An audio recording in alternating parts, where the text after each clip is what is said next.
"I'm leaving Evelyn," Scott announced, standing at the head of our Thanksgiving table, wine glass raised as if proposing a toast. "I'm in love with my secretary." The turkey grew cold as stunned silence enveloped our dining room. Our son David froze with his fork halfway to his mouth.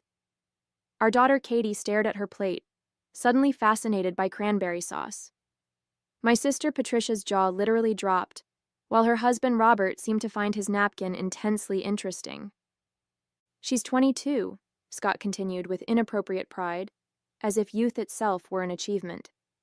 "And she's everything you're not, Evelyn." I carefully set down my silverware, dabbed the corner of my mouth with my napkin, and looked at my husband of 25 years. "Good timing, actually," I replied, my voice steady despite my racing heart. "I'm Evelyn Hargrove, 51 years old, senior accountant at Westridge Financial in Grand Rapids, Michigan. For a quarter century, I've balanced spreadsheets by day and family needs by night, building what I thought was a secure life with Scott, our 2 children, and our modest but comfortable home in the historic Heritage Hill neighborhood. What I wanted was simple: to grow old with the man I loved, to watch our children build their own lives, to eventually retire and perhaps travel a bit. Standing in my way now was Scott's midlife crisis, manifested in his infatuation with Jessica, the young secretary he'd hired 3 months ago for his insurance agency. The injustice wasn't just the betrayal, but the public humiliation, the deliberate choice to announce his departure at our family Thanksgiving dinner, in front of our children and relatives, as if daring me to make a scene. "We can discuss the details later," Scott said magnanimously, lifting his wine glass higher. "To new beginnings." No one joined his toast. Katie abruptly stood, tears streaming down her face, and rushed from the room. David glared at his father with a mixture of disgust and disbelief. "I think you should leave," I said quietly. "It's still my house, too," Scott replied, the smugness in his tone suggesting he'd already calculated his advantage. "I'll pack some things tomorrow." As our guests awkwardly excused themselves and Scott retreated to his study with the remains of the wine bottle, I began mechanically clearing dishes, my mind oddly calm despite the wreckage of my marriage strewn across the dining room. It was while loading the dishwasher that I noticed the blinking light on our answering machine.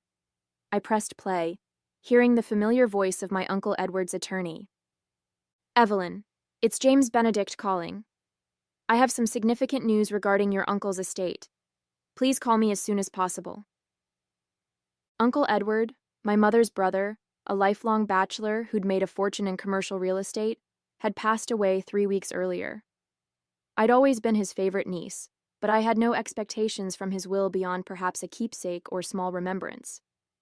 Little did I know that Scott's dramatic exit was about to be overshadowed by an even more dramatic arrival. Scott and I met during our senior year at Michigan State. He was charming, ambitious, with a quick smile that seemed perpetually aimed in my direction. I was studious, organized, already planning my career in accounting. We balanced each other, his spontaneity softening my rigidity, my practicality grounding his dreams. At least, that's the story we told ourselves. We married young at 26 after I had established myself at a local accounting firm, and Scott had launched his insurance agency with a small business loan. The early years were lean but happy. We saved diligently for a down payment on our Heritage Hill Victorian, a fixer-upper that consumed our weekends for nearly a decade. I took only 6 weeks of maternity leave with each child, returning to work while juggling the demands of motherhood and career. As Scott's business grew, so did his aspirations. The modest office expanded to a prime downtown location. His wardrobe gradually upgraded from department store suits to custom tailoring. He joined the country club, not for the golf he rarely played, but for the connections that might lead to high-net-worth clients. I supported these endeavors, believing they were investments in our shared future. My own career progressed steadily, if unspectacularly. I became known for my meticulous work and ethical standards, eventually reaching senior accountant status at Westridge Financial. My salary provided consistent support during the inevitable downturns in Scott's commission-based income. Uncle Edward had always approved of my practical approach to life. "You're the aunt to all those grasshoppers," he'd say during our monthly lunches. Always preparing, always looking ahead. When he was diagnosed with pancreatic cancer 6 months ago, I'd visited him weekly, bringing home-cooked meals he rarely ate, and company he seemed to value more than I'd realized. Looking back, I can identify the warning signs in my marriage. Scott's increasing criticism of my sensible clothing and predictable routines. His sudden interest in fitness at 49, the new convertible purchased without discussion, the late nights at the office that smelled of unfamiliar perfume. Classic midlife crisis behaviors I recognized but dismissed, telling myself our foundation was too solid to crumble from such cliches. Men go through phases, my sister Patricia assured me when I confided my concerns. Edward went through something similar at 50. Remember the motorcycle? So I waited for the phase to pass, believing that 25 years of marriage had earned me patience and understanding. Even when Scott mentioned hiring Jessica, describing her as bright and intuitive despite her lack of experience, I suppressed my unease. She was younger than our daughter, after all. Surely Scott wouldn't be so predictable. 2 weeks ago, I'd stopped by his office unexpectedly, bringing lunch as a surprise. The receptionist's pitying glance should have prepared me for finding his door locked, hushed giggling emanating from within. I left the sandwiches with the receptionist and drove back to work, telling myself there must be a reasonable explanation. I chose trust over suspicion, loyalty over evidence. Now, watching Scott refill his wineglass in solitary celebration of destroying our family, I wondered if I had been loyal to a man who had never truly existed. The morning after Thanksgiving dawned with a crystalline clarity typical of Michigan Novembers. I'd slept fitfully on the living room sofa, unwilling to share the bedroom with Scott. He'd stumbled up the stairs well past midnight, the empty wine bottle abandoned in his study. I made coffee and called James Benedict's office, leaving a message with his secretary. Still in yesterday's clothes, I walked upstairs to collect fresh attire, only to find Scott already awake and packing. "Jessica's apartment is too small for both of us," he explained without prompting, stuffing shirts into a suitcase. "I'll be staying at the Parkview Hotel until we find something suitable." "We?"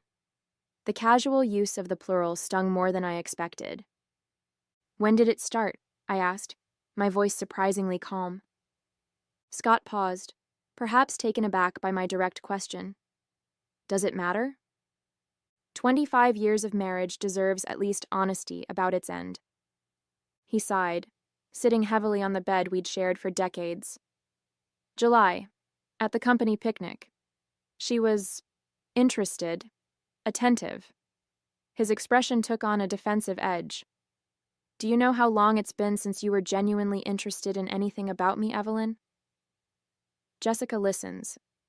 She's excited about my ideas, my plans. "She's 22, I replied flatly. "Everything is exciting at 22.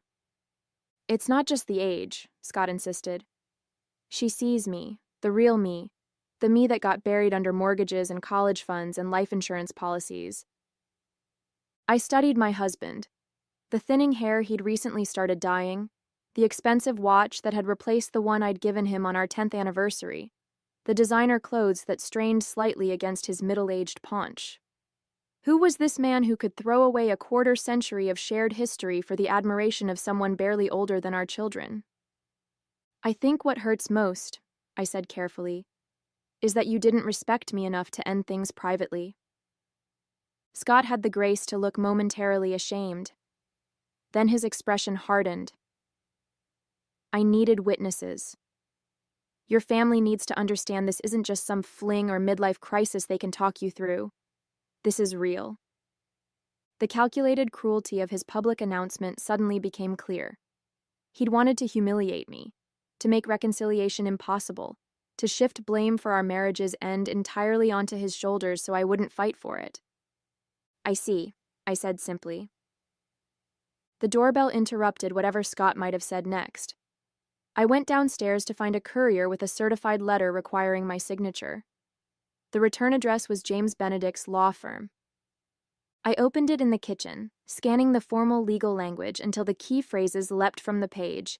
Sole beneficiary, controlling interest, comprehensive portfolio, and a figure that made me clutch the kitchen counter for support.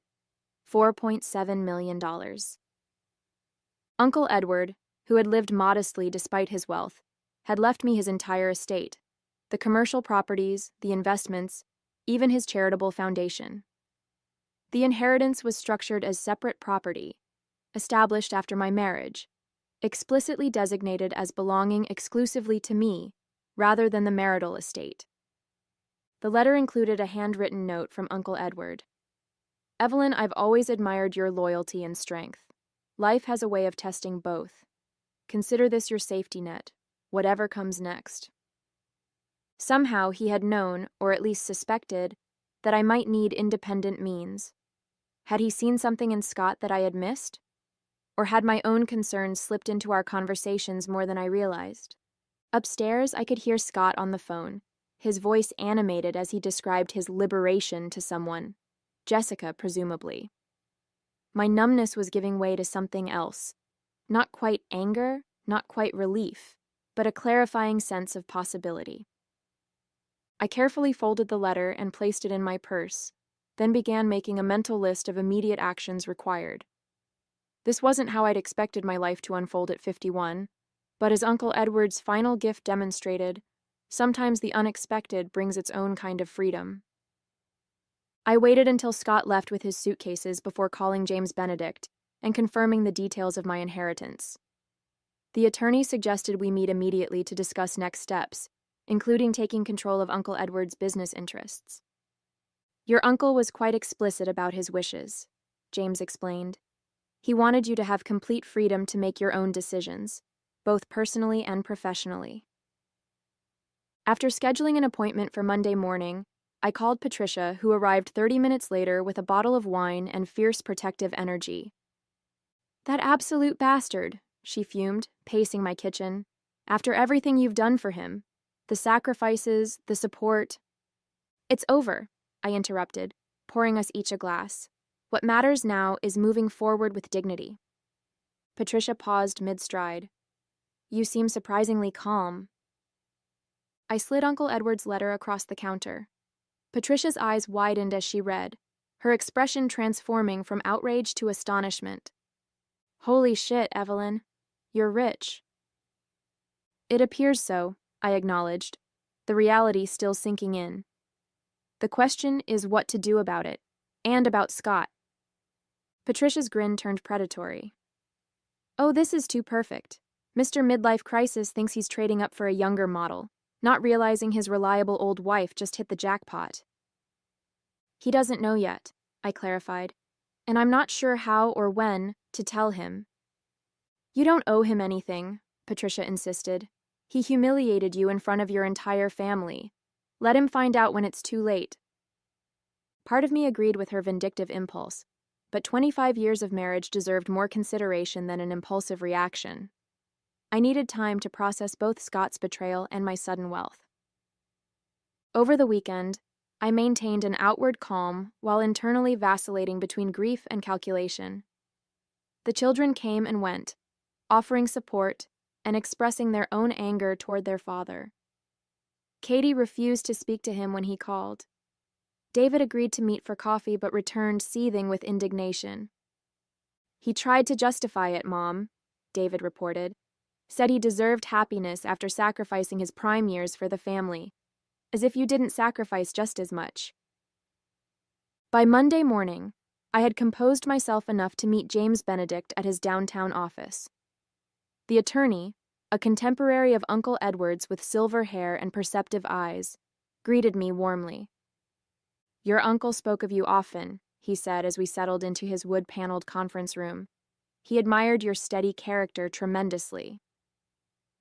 For 2 hours, James outlined the extent of my inheritance. 6 commercial properties in Grand Rapids and surrounding areas, a diverse investment portfolio, controlling interest in a property management company, and stewardship of a charitable foundation supporting educational initiatives.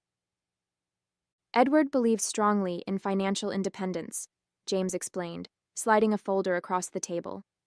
Particularly for women. His mother, your grandmother, was left destitute after his father's death.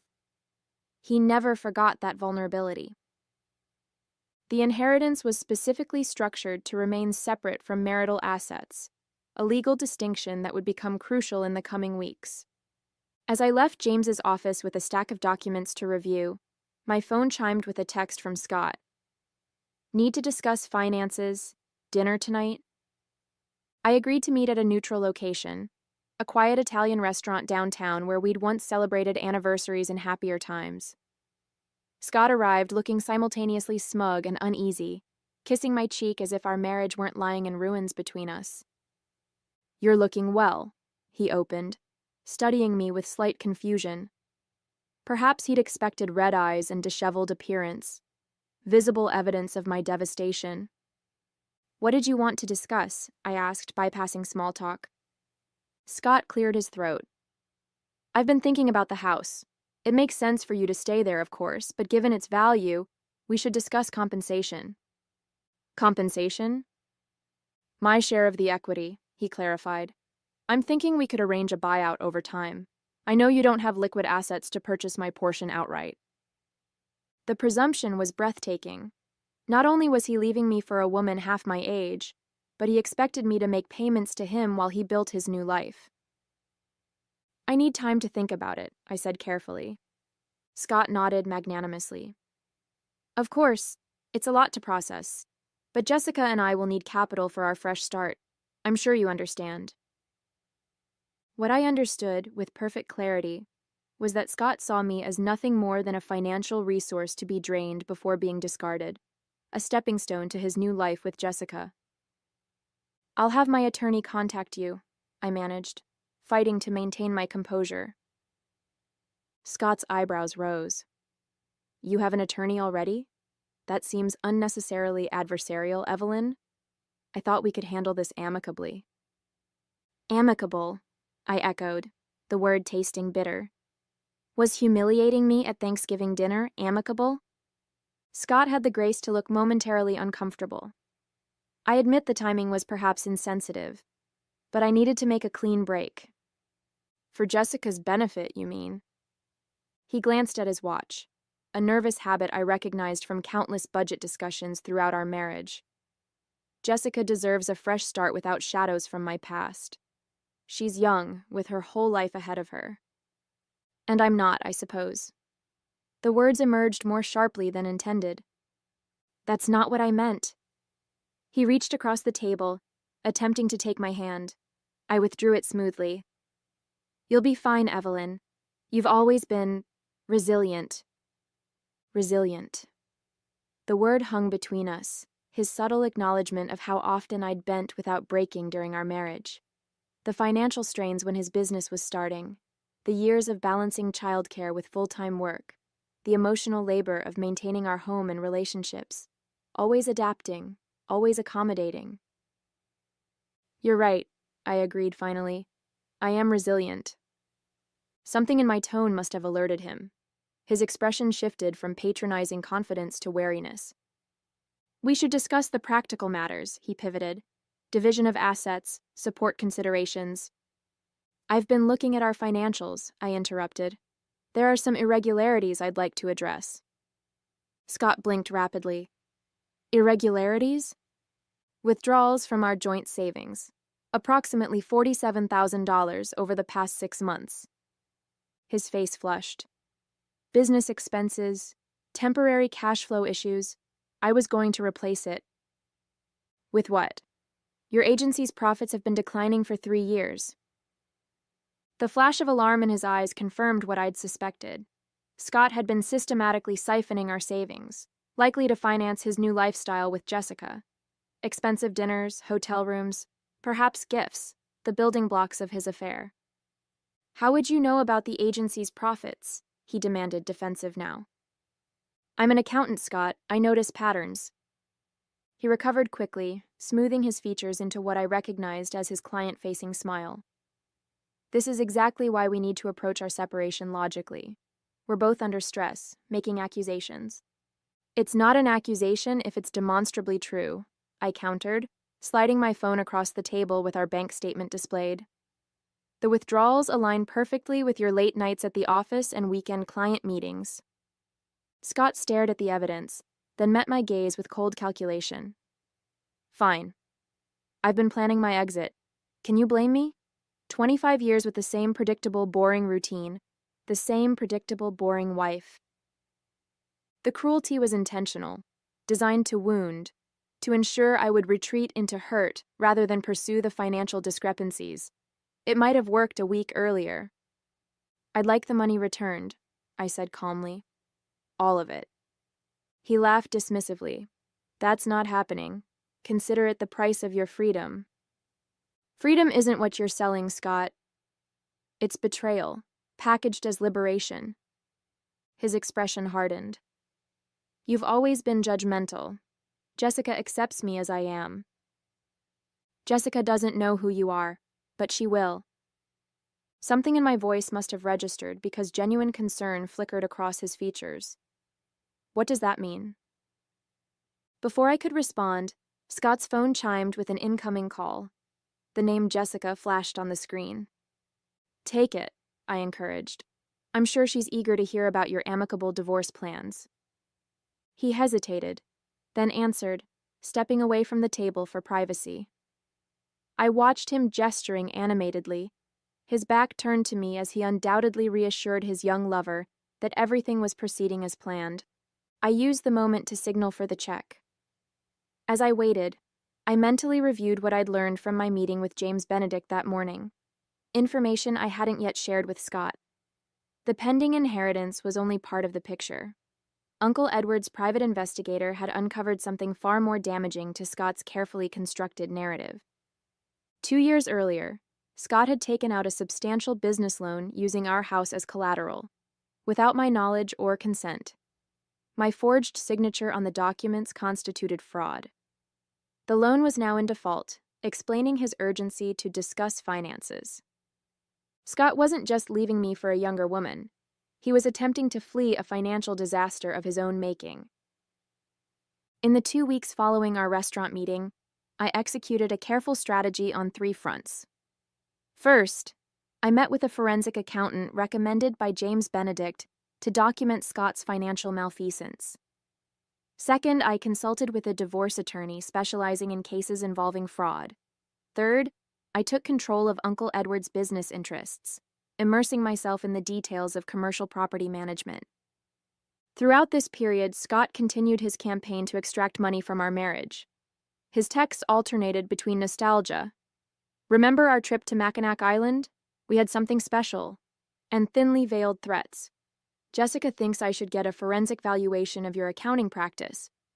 I responded minimally, buying time while evidence accumulated. The forensic accountant discovered Scott had not only defaulted on the fraudulent business loan, but had opened credit cards in my name, running up substantial debt. More damning still, he'd been systematically falsifying his agency's financial records to conceal declining revenues, potentially insurance fraud. My divorce attorney, Maureen Winters, was blunt in her assessment. "We have enough for criminal charges, not just divorce proceedings. The question is, what do you want?"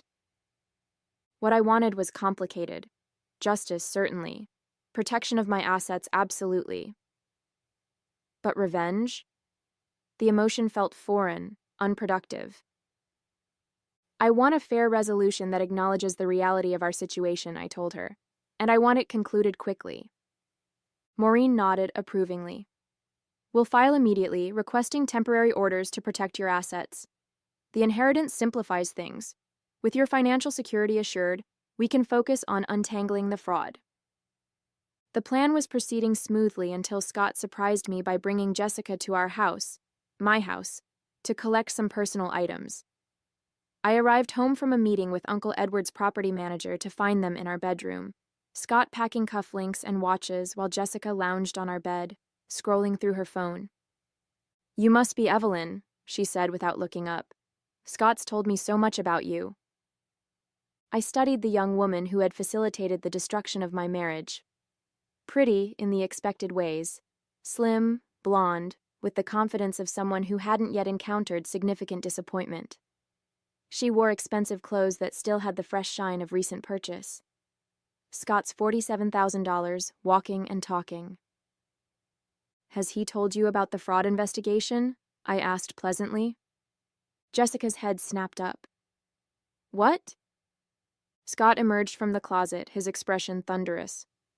"Evelyn, that's enough. Or the defaulted loan? The forged signatures? The credit card debt?" "She's lying," Scott told Jessica, but uncertainty had crept into his voice. "Am I?" I removed a folder from my bag, extending it toward Jessica. "These are copies of the relevant documents. You might want to reconsider hitching your wagon to a sinking ship." Scott lunged for the folder, but Jessica was quicker, grabbing it and leafing through the contents with increasing alarm. "What is this?" she demanded, holding up a credit card statement. "You said you were taking me to Paris after the divorce." "I can explain," Scott began, but Jessica was already moving toward the door, folder clutched to her chest. "You said you were financially secure," she accused. "You said Evelyn was the problem." After she left, Scott turned on me with cold fury. "You've ruined everything." "You managed that entirely on your own," I replied. The next morning, Maureen called with unexpected news. Scott had contacted a different attorney requesting an emergency settlement conference.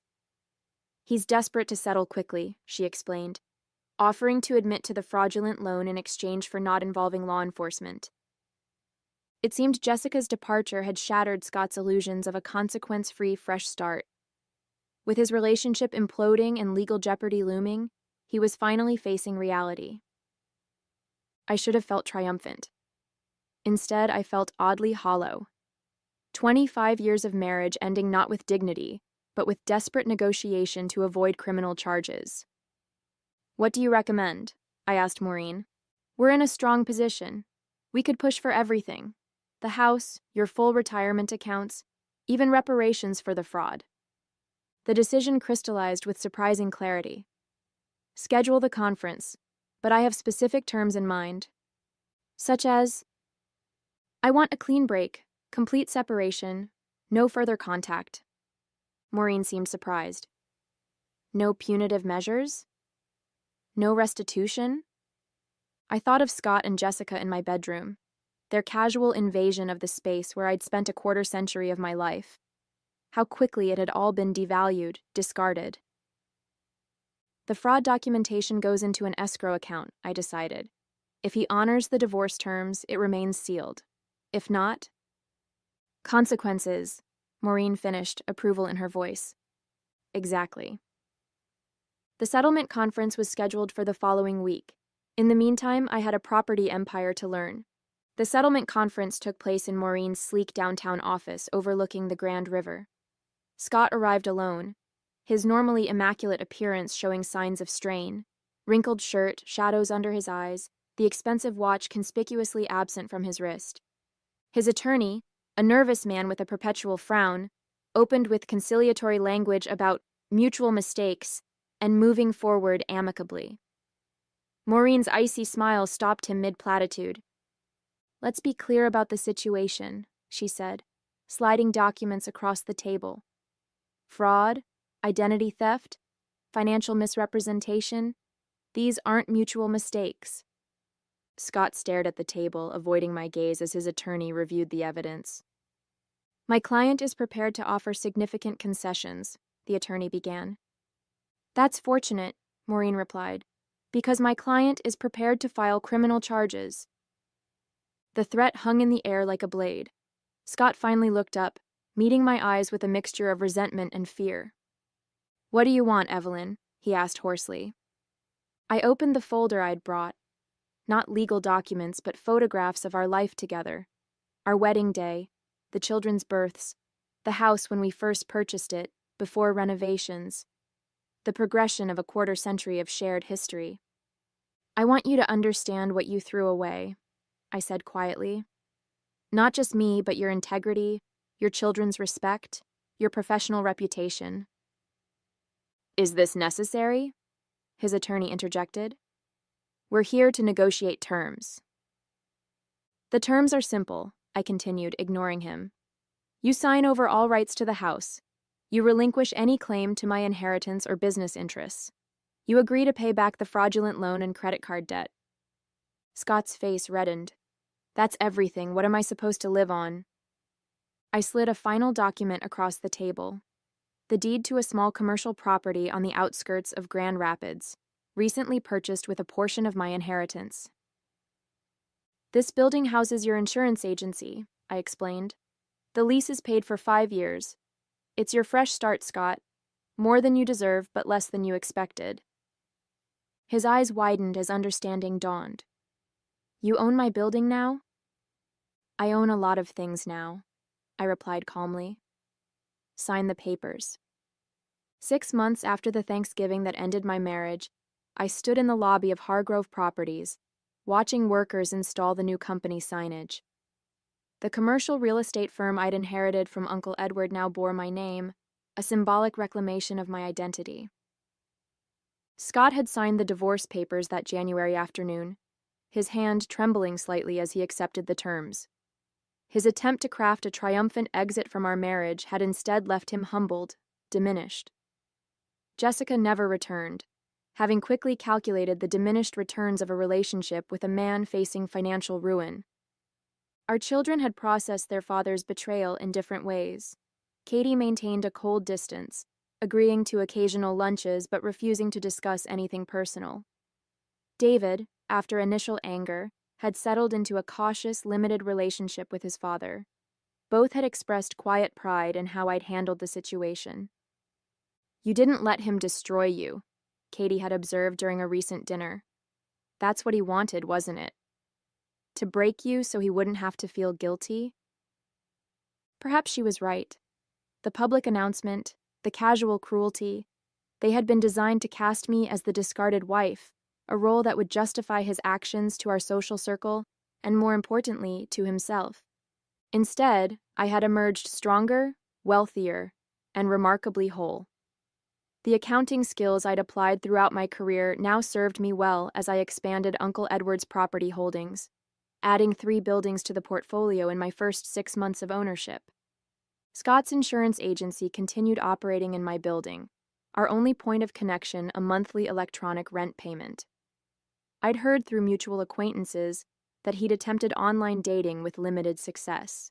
Women his own age found his history concerning.